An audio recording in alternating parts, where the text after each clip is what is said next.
There is over 100 million creators on YouTube, and only 10 million have 1,000 subscribers.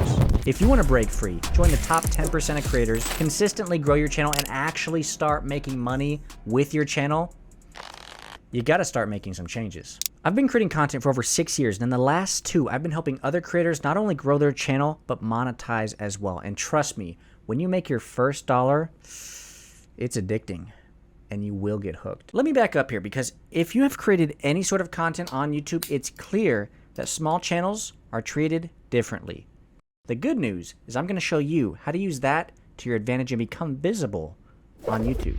You see, a lot of big YouTubers and channels have really high quality cameras, microphone, lights, a whole setup, but you don't need that.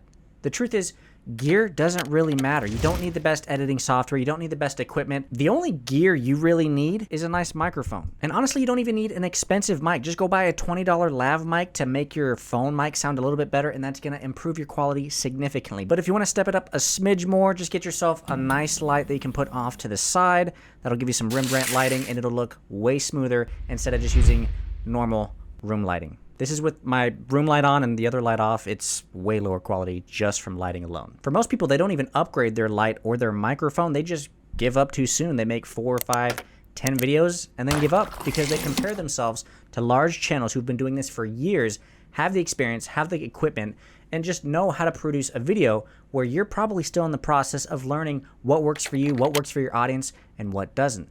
Don't compare yourself to others. Just focus on you and improving your content, your quality, and the knowledge you can provide to your audience. This doesn't happen in one day. You have to build up the systems, the frameworks that you use to create videos. If you want a shortcut, here's how I make videos. The very first thing is the actual idea of the video. If the idea sucks, if the concept sucks, nobody's going to click on your video, no matter the quality, no matter the film production. It has to be a great idea. I do this by creating 3 separate lists. Things that I've experienced in the past, things that are happening right now, trending subjects in my current niche or in my current field of subject. And the third thing is the piggyback method. Any other competitors that are making videos right now in your same subject that are performing very well and have proven to perform well, make that same video. Just make it better, make it your own. Don't copy and paste. Make it better, make it your own. Stand out. Once you've got the video idea, then it comes to scripting it out. I usually just do bullet points. I don't actually script word for word what I'm going to say. I just have bullet points on what I'm going to talk about. The introduction, though, that one I'll put a lot more time into scripting, because if you don't hook your audience in, that is the most important part of any video, the hook, the very first 30 seconds that they see. Now, before I even touch the video, making the recording, making the editing, any of that stuff, I actually create a concept for what the thumbnail looks like. This way I can actually visualize what it's going to look like, because a lot of people will create the whole video, make the thumbnail last, put the minimum effort on that thumbnail. And that's important. If your thumbnail, if your video advertisement sucks, nobody's going to click on it. So create an awesome concept and make the thumbnail before you actually make the video. That way you have more incentive to make this video awesome instead of being burnt out by the time you finish and having a really crappy thumbnail, but a really awesome video that nobody clicked on. After that, it's pretty simple. Then you record the video, you edit the video, you edit the video, you edit the video. You do a couple different revisions. I don't just edit the video and throw it out there. I will make sure that I go through the first draft, do the second draft, and then any extras that I need to make sure that it's cutting out any fluff or making the video look way better quality with as much value as possible, I will throw that in. Don't try to make the perfect video. You never will. You're never going to be satisfied with it. In fact, most of the work you put in is going to be for 20% of a video that people don't care about. Just get to the first 80% and you're good to go. If anything, all your effort should be in the first 30 seconds or the intro of a video. That's really all you need to focus on. The other thing that's going to hold you back is having no awareness on who your audience is. Is this funeral parlor B? If you're creating content for you, if you're a vlogger just showing what your day looks like, I cooked over here, I made some trains over here, I did some crime over there, nobody cares. You have to be consistent on the subject or the topic if you want to get any sort of traction. That's how small creators get discovered, is by people binging a specific piece of content, a specific niche. That's how you get on the home screen or discovery, because other people have been looking for this particular subject. You've been making content on that, and they're going to try to connect you with that person to give you more impressions.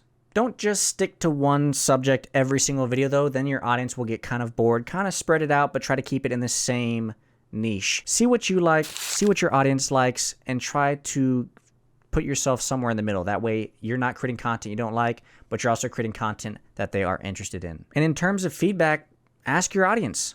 Most of the time when you're a beginner, they're not going to reply. You'd be lucky to get comments at all. But when you do get comments, that is something that you need to focus on and try to engage with them as much as possible. Stop asking friends and family, what did you think of this video? Because most of the time they're going to say, was a great video. They're not going to tell you any specifics, why it was good, why it was bad. They know that you put a lot of work and effort into this video and they don't want to hurt your feelings. They're just going to say it was a good video. My first 3 months, I got 0 traction, barely any views, hardly any subscribers, and I kept asking friends and family for feedback, getting the same response. But I kept publishing, and I actually reached out to other YouTubers for feedback, and they were brutally honest. They tore my videos apart. It hurt, but it helped. Because without that feedback, I wouldn't have known what I was doing wrong. The following 3 months, I grew over 10,000 subscribers. Yeah, that fast. I was publishing every single day. I don't recommend it, but it blew up my channel right away. Most content creators are not going to give you feedback for free, especially any good ones, because their time is very valuable. And if you want feedback from your videos, your channel, any sort of guidance, click the first link in the description, join Modern Monetization. Our community is all focused on making money through YouTube and social media. And if you want feedback from your videos, from your thumbnails, post it in there. I will give you feedback. Our team will give you feedback. And it's a great way to actually learn really fast on what you're doing right and what you're doing wrong, so you can focus on what's actually going to grow your channel. Now, like I said, I made videos daily for a while. I do not recommend it. Consistency is important on YouTube, but don't make that the main rule. If you're going to try to be consistent and post daily videos or a couple of week or once a week, if you don't have enough time to make that video and you're just going to make a video to feed the consistency algorithm, don't bother. It's just going to be a really crappy video and it's just going to become a churn and burn. You're going to get burnt out. Your audience isn't going to care. I would rather you make a really nice video, even if it takes you a little bit longer than normal, and get that out. Then you can kind of focus on how you can get that video uploaded more consistently versus just consistently uploading garbage. And again, I'm going to emphasize this. Don't make the perfect video. It's never going to be good enough. The first 100 videos are probably going to suck. If you want to focus on making any part of your video good, just focus on the first 30 seconds. That's the most important part. First 30 seconds, perfect that. Nothing else on the video. Just focus on the intro. This next one's all going to depend on how you see YouTube. If you see it as a social media platform to just create videos and have fun on, that's one thing. If you see it as a side hustle, that's another. And if this is a business that you're actually trying to grow, this is where you really start to pay attention. You need to focus on what skills you like and what you're good at on YouTube, because you wear a lot of hats. You're script writing, you're creating thumbnails, you're making videos, you're editing videos. There's a lot of hats that you wear. Focus on what you're good on and outsource the rest. If you're bad at editing, outsource it. You can find editors on Upwork, Fiverr, Freelancer. I don't recommend those websites because you'll get a video editor for $20 to $80, but the video quality is not that great. If you actually want to get quality videos, it's going to cost you over $100 for a decent video, and you still have to give a lot of direction. Keep that in mind. If you want a quality video, it does cost a good chunk of change. So whatever you want to outsource, start with a video editor. You could do thumbnail design next because that one is not super expensive, and that is going to be very important to have a good quality thumbnail to get people to actually click on your video. Focus on the skills you like, outsource the ones that you don't. That is how you're going to grow and scale your channel much faster.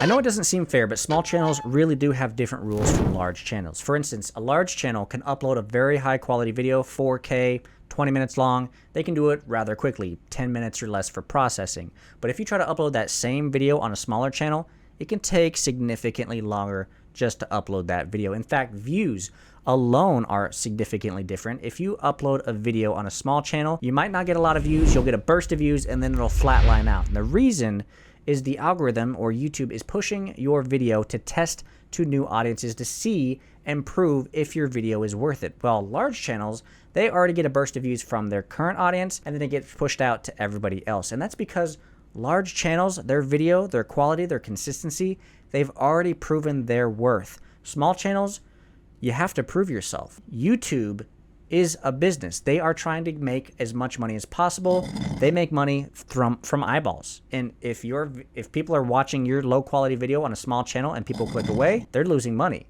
So they're not as likely to recommend you if you haven't proven yourself first. Another way you can think of it is there's only so many free impressions YouTube can give out because there's only so many people on the platform. So if there's 100,000 videos but 1 million people on the platform, they're going to push the most ideal videos to those people, and it might not be your video yet. It might be in the future, but at this point in time, you probably haven't proven yourself, or your video has proven to not perform as well, so they're not going to push it because, again, they want to keep people on as long as possible. Prove your worth by consistently making quality videos, making micro improvements every single video, and trying to stay in the same lane, the same niche. That way it makes it easier for the algorithm, for YouTube, to find your audience and your audience to find you. How else can you get these free impressions? Simple. You just need to make it easy for your audience to get comfortable with you. If you've seen a celebrity walking down the street, people are going to run up to them, even if they don't know them very well or they're not a fan of them. I mean, most people don't know a celebrity on a personal level, but they know who they are in the films or as an Instagram influencer or whatever they're at. They have already built up authority because people know who they are. They act so much differently around them than they would a normal person. So when you can build up your own authority, get your audience comfortable, get people comfortable with you, that is the very first step of getting impressions. And do that by creating nice quality videos that are very specific for that person. Don't say, hey, you guys, hey, YouTube. You're talking to one person right now. I'm talking to you and you're listening. You're talking to me. I'm talking to you. One-on-one conversation. That's all this is. Another way is by having strong presence. If you are providing quality content, you're basically getting rid of all the fluff that everybody else is doing to push up the view count, to push up the amount of length of a video. Most of the time they do that to add more ads into the video. It doesn't need to be longer or shorter than necessary just to appease the algorithm or try to do these little hacks. Just get the ideal information that your audience needs. Once you start getting comments like, wow, this video deserves way more views, you know you're on the right path. And look, if you have less than 1,000 subscribers, I get it. You want to become a YouTube partner. You want to start making money from all that hard work you've been doing. The crazy thing is you don't actually need to be a YouTube partner to make money from your YouTube channel. I know several channels that make a lot of money on channels that have just a couple hundred, even a couple thousand subscribers. They're not relying on AdSense. In fact, most YouTubers, AdSense is their smallest chunk of change. You can make way more money from sponsorships and brand deals if your ideal audience lines up with the product or service that is trying to be promoted. That is how you can make real money. And if you want to learn how you can get brand deals on a small channel, check out this video right here. I break down everything you need to know on how you can get brand deals on your channel so you can make real money before hitting 1,000 subscribers.